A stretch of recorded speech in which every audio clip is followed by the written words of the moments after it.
Grabe palang shooting ng bagong player ng Lakers na si Dalton Knecht, nagpapasabay ng dalawang player.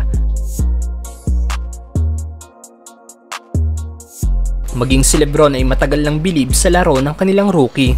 Naganap na nga pong 2024 NBA draft kanina kung saan naging number 1 pick si Zaccharie Risacher na kinuha ng Atlanta Hawks. Number 2 naman ang French big man na si Alexander Sarr na nakuha ng Washington Wizards.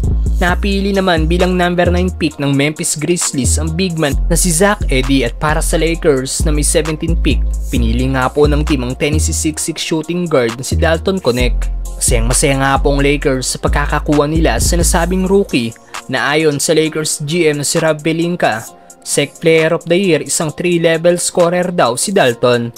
Malakas dumipensa, pisikal at athletic, kaya tingin niya daw fit na fit daw ito para sa Lakers. Hindi nga lang po ang Lakers GM na si Rob Pelinka ang bilib sa laro ng nasabing player, dahil maging si LBJ ay isa ito sa mga inaabangang player.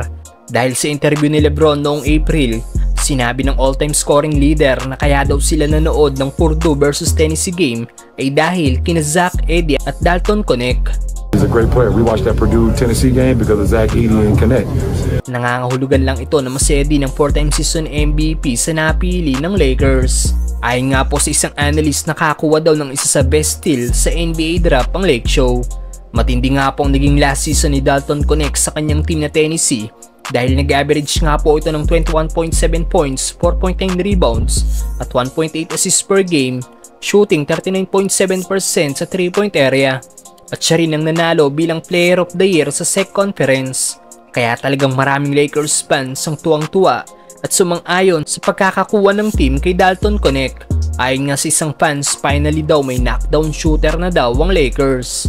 May nagkomento naman na sa kanyang opinion daw si Dalton ang best player sa college sa nagdaang season. Solid pick daw ito para sa Lakers. May mga fans naman hindi na makapaghintay na makita maglaro sa Lakers ang rookie ng team.